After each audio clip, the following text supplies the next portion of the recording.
Gracias, compañeros, otra vez. Los ríos subterráneos, la guerrilla sin nombre de Juan Aguado Franco,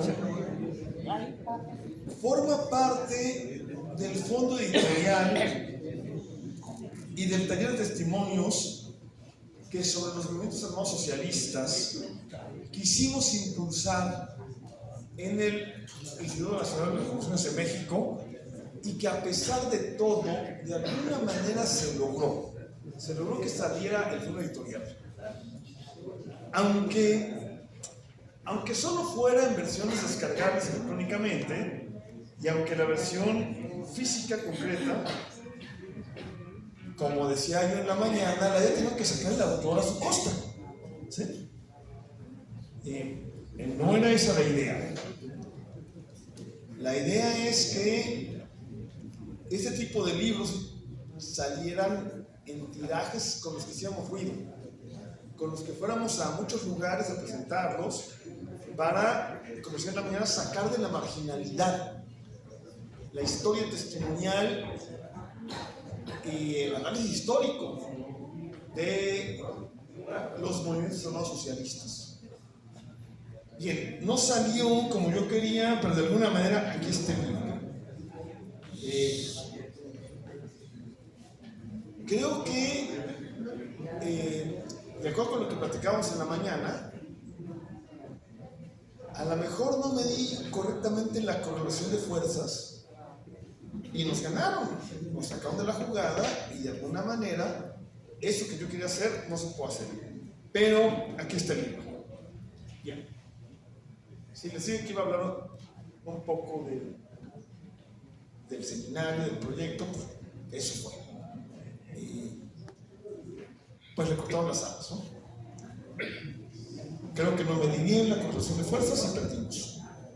Pero perdimos parcialmente porque el libro está aquí. Entonces, ¿de qué habla el libro?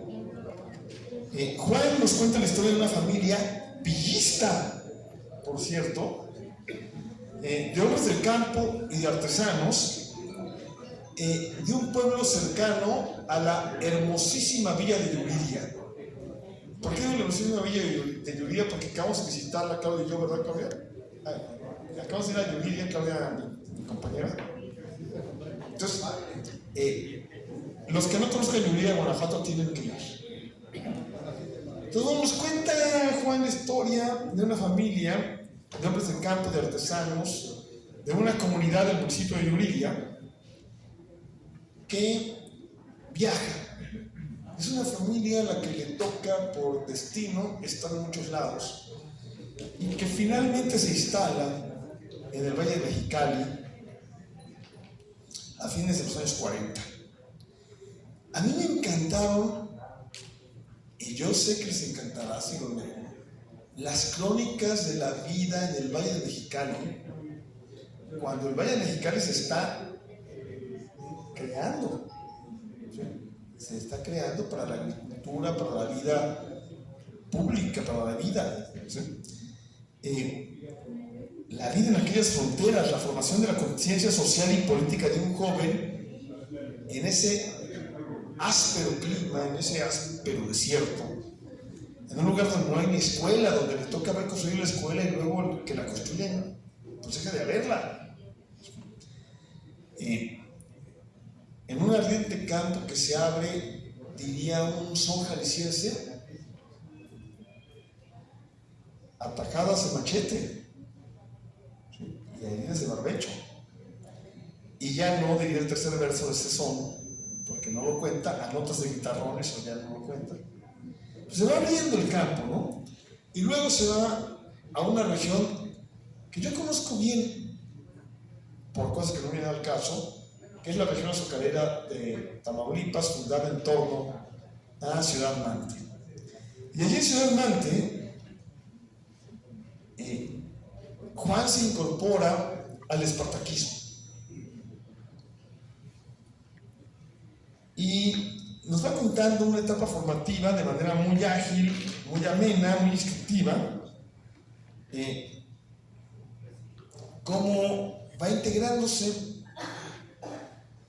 a fines de los 60, a mediados fines de los 60, a la Liga Comunista, a al espartaquismo, más bien no directamente a la idea comunista, sino al movimiento revolucionario espartaquista, ahí en el sur de Tamaulipas, lo cual incorpora algo que ya no conté en la mañana. En la mañana voy a contar cómo el marxismo antidogmático de Che Guevara rompe con la lectura histórica tradicional de los partidos comunistas. Ya no lo conté por lo que contamos en la mañana, pero la experiencia de vida de Juan nos cuenta esta militancia del marxismo antidogmático. En este caso, primero más vinculado al espartaquismo, a revueltas, y cómo a muchos jóvenes del espartaquismo los va llevando el propio pensamiento antidogmático y la experiencia cubana, el ejemplo cubano, a la idea de tomar las armas, a la idea de que la vía armada es la única vía, la única posibilidad de transformar un país como este, ¿no? Dice Juan que ya desde 1966 la célula, el grupo en el que él militaba va a llegar a estas conclusiones, ¿no? Escribe, cito a Juan: desde 1966 ya veníamos preparándonos para la lucha armada, y el asesinato del comandante Ernesto Che Guevara en Bolivia en 1967, contrariamente a lo que se podría pensar, nos convenció de que ya estaban dadas las condiciones históricas que hacen posible, necesaria e inevitable la revolución. Escribí yo, cuando escribí la crónica, como decía en la mañana, ya no lo dije en la mañana, es el ejemplo cubano. Cito otra vez a Juan: el ejemplo del triunfo de la Revolución Cubana, el 1 de enero de 1959, fue un hecho de gran relevancia que nos emocionaba, que nos motivaba a asumir compromisos. Sabíamos lo riesgoso de tomar esa decisión.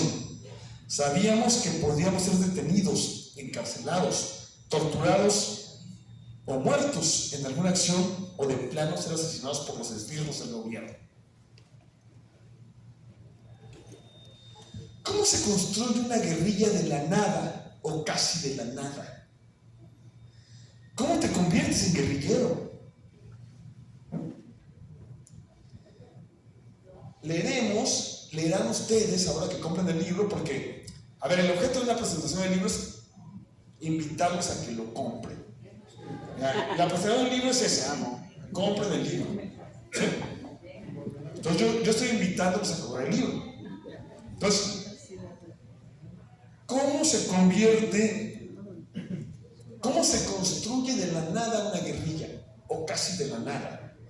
¿Cómo, como estudiante de la preparatoria, como mal estudiante igual que yo, de la preparatoria en Ciudad Mante, te conviertes en guerrillero? ¿Sí? Veremos en el libro, verán ustedes cuando lo lean, ¿verdad? Que lo compren y lo lean, a Juan y a sus compañeros buscar dónde construir el foco. En el sur de Nuevo León, no, es que ahí no, ¿por qué? En la Huasteca, en Sinaloa, en Durango, ¿dónde? Y así esta búsqueda de dónde nos lleva a la segunda parte del libro, que es la historia de la guerrilla. ¿Sí? De la guerrilla o grupo sin nombre, porque al parecer nunca se lo pusieron, ¿no, Juan? Y que fue que nos va diciendo vamos para acá, vamos para allá, estamos buscándole, y de pronto, por azares del destino, azares sin H en medio, por azares del destino, va confluyendo con los posesos, con los enfermos, con los vikingos, con estos, aquellos y los demás allá, que habrían de confluir en un marzo de 1973, aquí en Guadalajara, en la fundación de la Liga Comunista.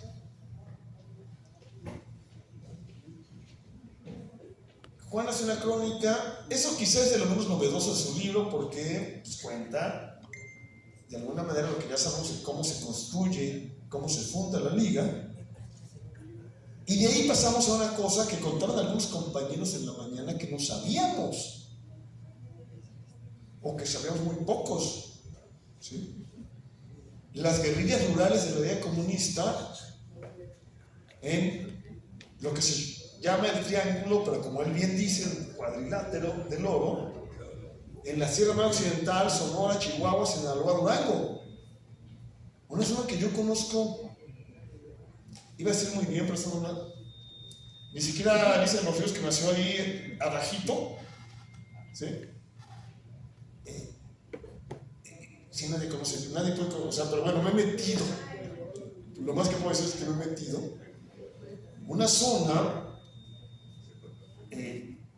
asperísima, complicadísima, en la cual empiezan a, bueno, no exploran, implantan 3 focos guerrilleros. Yo no sabía, yo no tenía ni idea de eso. No está en los libros de Fritz Lochner, de Laura Castellano, o sea, no aparece la guerrilla rural, y ahí ocurren algunos de los enfrentamientos reales con las fuerzas del gobierno más potentes de los que yo había leído, ¿no? Bueno, no les cuento para que lo compren y lean el libro, que es la idea, ¿no?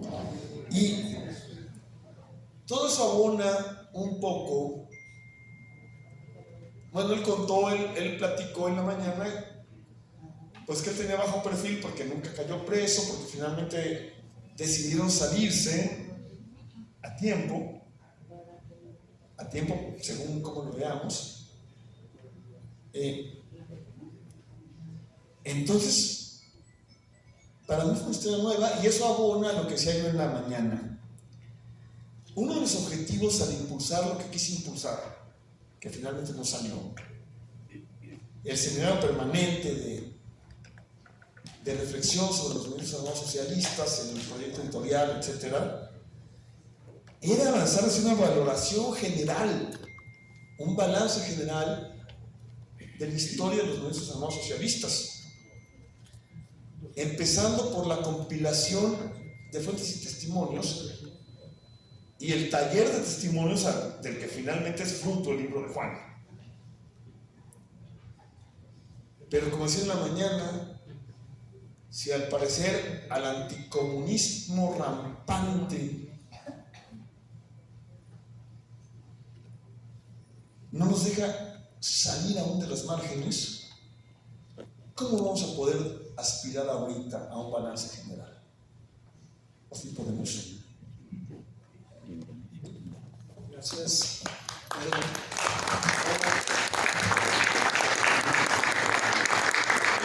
Pues también obviamente la importancia de estas sesiones que tenemos además a los autores de los libros, ¿no? Entonces tenemos la oportunidad de escuchar también su propia voz para que nos siga contando. Bueno, hay un prólogo de este libro que hace Arturo Iván Aguado Quintanilla. Por los apellidos pues ya se dan cuenta de quién es el heredero, ¿no? Pero él me parece que es una brillante descripción de lo que tratamos de decir en este libro. Bueno, dice: el presente libro es un modesto pero poderoso testimonio de uno de los protagonistas de la guerrilla en México durante la década de 60 y 70, que busca echar luz sobre este periodo y derribar los mitos que se han ido repitiendo, pues a pesar de los muchos escritos sobre las guerrillas socialistas mexicanas de esos años, la gran mayoría parte de 2 errores. De hecho, el prólogo lo pone derrumbando mitos. Y dice que el primero es que se ciñen a los documentos oficiales elaborados por la inteligencia del Estado. Y el segundo es que la mayoría de los protagonistas que han dejado su testimonio no han tenido, por la razón que sea, una visión integral de todo el proceso. Así se ha insertado en el imaginario popular que las guerrillas socialistas mexicanas fueron producto de la radicalización de las protestas estudiantiles por la represión, por las masacres de 68 y 71. Y entonces él afirma, las guerrillas socialistas mexicanas son todo eso y más. O sea, porque a veces se piensa que la radicalización de la juventud universitaria principalmente, a raíz de los hechos del 68 y 71, fueron los que llevaron a empezar el proceso. Y no, pues esto ya venía de antes. O se va a lo que era Jaramillo, que era un levantamiento campesino, pero que no había planteado el socialismo como principal objetivo. Ese lo planteó Arturo Gámez. Y entonces, luego vienen todos los otros grupos que se fueron conformando, pero producto de esa represión, de ese sistema represivo del Estado, ¿no? Y aquí no, aquí buscamos dar otra visión más integral de cómo fue ¿no? En lo particular, yo siento que, bueno, una formación que se fue dando en el seno de mi familia, yo empecé a escuchar hablar de Marx, Engels, Lenin con mi papá. Mi papá vivió 10 años en Chicago y le tocó participar allá en los años 30 en grupos de círculos de estudio marxista, ¿no? Acuérdense que Trotsky estuvo en Chicago, ¿no? Antes de que la revolución. Entonces había una cierta tradición histórica de lucha de los movimientos obreros. Entonces él hablaba de eso, ¿no? Luego, en 1958, 59 estaba la revolución cubana, ya en proceso de triunfar. Y él hablaba mucho de eso, porque tenía esa tendencia, porque su abuelo había quedado viudo, se quedó con 3 hijos, mi papá era el hijo del medio, y mi abuelo se dedicó a cuidarlos, y en eso suceden las batallas de Celaya, y no tenía dónde dejarlos, y se lleva a mi papá, que tenía 9 años, se lo lleva, eran herreros, mi papá era su ayudante, y no participan en los combates de Celaya, son presentes en los combates de Celaya. Allí lo hieren una pierna y le matan el caballo que traía, ¿no? Entonces, todo eso lo platicaba mi papá. Si juntamos eso con lo que platicaba de su experiencia en Chicago y lo que estaba sucediendo en ese momento, la revolución cubana, pues todo en mí se despertaba así gran inquietud de poder participar, ¿no? ¿Sí? Entonces, no fue una cosa de que yo un día dije, voy a hacer esto, voy a tomar esta decisión. No, era como un paso lógico, esperado, que había que hacerlo, ¿no? Alguien dice que porque tenemos una formación cristiana muy profunda, entonces somos como mesiánicos, de que estamos predestinados a participar y hacer algo, ¿no? Bueno, algo parecido, ¿no? Entonces a mí no se me hacía normal, no se me hacía, no normal, que cuando yo llego a Ciudad Mante y entro en contacto con la gente de los Espartacos, pues yo sin más ya soy parte de un círculo de estudio de los Espartacos, ¿no? ¿Sí? Y con ese espíritu antidogmático de formación de nuevo tipo, el trabajo no consistía solamente en estudiar, reunirnos y estudiar, sino en hacer activismo político, ¿no? Entonces hacíamos volantes, repartíamos volantes en la zona cañera, en las pocas fábricas que había ahí, en los centros de población ejidales nuevos y en el movimiento universitario. Yo estaba en la prepa, ¿no? Y la prepa de un año me corrieron porque era mal estudiante, como hice ahí, ¿no? Entonces, ese era mi papel, pero al mismo tiempo entrenaba militarmente, ¿no? Porque nosotros pensábamos que no nos íbamos a quedar nada más en lo que hacía el Partido Comunista Mexicano, ¿no? Reuniones y reuniones de cada fin de semana, y estudiar y a ver cuáles eran las directivas del PECOS. El PECOS era el Partido Comunista Soviético, ¿no? Entonces, si nosotros hablábamos, por ejemplo, del acuerdo de China con Brasil, que era una dictadura, y China una revolución triunfante, proletaria, y decíamos, ¿cómo es que esa república china, democrática, comunista, invierte con un grupo de dictaduras de Sudamérica, ¿no? Entonces lo discutíamos con el Partido Comunista, porque nos reuníamos, la gente de los Espartacos nos reuníamos con ellos. Y entonces ellos decían, bueno, vamos a ver qué dice el PECOS y nos vamos a llamar a gente, ¿no? Y entonces, pues a nosotros nos pitorreábamos de eso, ¿no? Y seguíamos entrenando, es lo que hicimos, ¿no? ¿Sí? Entonces, cuando, de hecho, en Monterrey ocurrió algo muy curioso en los años 68, 71. Había un montón de jales, decíamos nosotros, ¿no? De asaltos. Y en la región, en Tamaulipas también. Entonces, todos esos se los achacaban al hermano Pedro, que era el licenciado César Germán Yáñez Muñoz, los que después crearon las Fuerzas de Liberación Nacional y el EZLN, ¿no? Entonces, todos los jales se hacían ellos. Pero nosotros sabíamos y nos reíamos y sabíamos que ellos no hacían ni uno hicieron. El único que hicieron fue que los descubrieron que tenían una casa de seguridad ahí en Monterrey y hubo un enfrentamiento y ya, ¿no? Se dispersaron. No lo hicieron. Quien lo hicieron fueron estos compañeros de la guerrilla sin nombre. Estos iban haciendo, pero sin protagonismo, ¿no? Y jales limpios. Buscaban que no hubiera heridos, muertos, que no hubiera violencia, ¿no? Lo planificaban de tal manera que saliera limpio, ¿no? No sé en qué momento esta gente, amigos míos, pues, pero yo no participaba en esos jales, se vinculan a los lacandones de Ciudad Juárez. Y los lacandones en realidad no eran una organización, por lo que yo he sabido, aunque luego ellos mismos se encargaron de ser la Organización Nacional Lacandones. No, hicieron un jale, ¿no? Los arrestan. ¿Y cómo se llaman ustedes? Y dijeron ellos, somos el Comando Lacandón. O sea, se pusieron ese nombre para ese jale, ¿no? Entonces la policía dijo, es la organización Lacandona, ¿no? Así. Pero en realidad eran espartanos, ¿no? Entonces, bueno, esas cosas se van esclareciendo aquí, ¿no? Yo espero que la gente que lo lea le sirva para, como dice Arturo Iván, derrumbar mitos y que vean la historia de una manera más integral, porque si no, no la vamos a entender.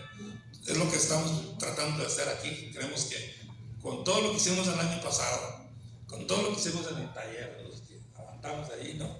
Con todo y la convivencia con todos ustedes, que hacía 50 años no nos veíamos, podamos encontrarle, ¿no? Aunque el tiempo ya nos gane, pero ya vendrán otros, ¿no? Si lo vemos nomás como el triunfo o el deseo de sobresalir de nosotros, pues estamos fritos, ¿no? Porque ya nadie, ni los nietos van a acordar a nosotros, ¿no? Pero si lo hacemos de manera integral y vamos heredándole a nuevas generaciones, familiares, no familiares, este periodo de la historia, ¿no? Este gobierno, que a mí me parece lo más positivo que ha ocurrido, se ha comprometido a ir recabando, recopilando y acumulando todas esas historias, ¿no? Con dos objetivos. Uno es que no se pierda la memoria histórica. Ese ya no es un concepto de nosotros, sino ya el gobierno también lo tiene, que no se pierda esa memoria y que se haga justicia, porque al final, pues la Comisión de la Verdad, el trabajo de derechos humanos, etcétera, ¿qué estamos buscando? Que se haga justicia a quienes, a los familiares que la sufrieron, hayan sido de guerrilleros o no guerrilleros, obreros, trabajadores, campesinos, etcétera, que ocurrieron desde los años 60 y que se vea ocultado, se vea tratado de distraer la atención de la población y de la misma gente que sufrió esas consecuencias y volver a revivir y decirles, pues en este mundo sí hay justicia, ¿no? Es cuestión de que se organicen y empiecen a luchar por ella, ¿no? Y creo que nosotros estamos obligados a acompañar a la gente en esa lucha, ¿no? Y esa es la razón por la cual, en lugar de estar en una mecedora viendo una telenovela en las tardes, noches, pues andamos todavía en la calle. Ya queremos rejubilarnos, pero no podemos, la conciencia no nos deja, ¿no? Bueno, eso es lo que puedo decir. Y si compran mi libro, pues me agradezco mucho, ¿no? Porque me va a permitir seguir